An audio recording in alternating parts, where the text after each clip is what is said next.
नमस्कार. मी महेश कांबळे अजिंक्यता न्यूजमध्ये आपलं सर्वांचं स्वागत करतो आहे. आज रामनवमीनिमित्त सालाबादप्रमाणे यंदाही साई भंडाऱ्याचं आयोजन करण्यात आलेलं आहे. आपल्यासोबत मंदिराचे अध्यक्ष अविनाश मोहिते आपल्यासोबत आहेत.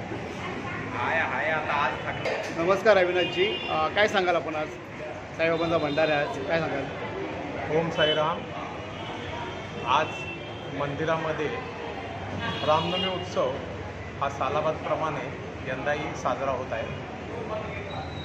गेले 74 वर्ष सलग या मंदिरामध्ये श्रीरामाचा जन्मोत्सव साजरा झालेला आहे. त्याचप्रमाणे पालखी पदयात्रा ठाणे ते शिर्डी याला 25 वर्ष पूर्ण झाली आणि ह्या राम जन्मोत्सवाला 74 वर्ष पूर्ण झाली.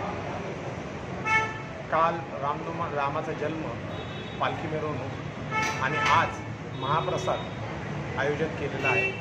तरी सर्वांना विनंती आहे की सर्वांनी या महाप्रसादाचा लाभ घ्यावा ही विनंती.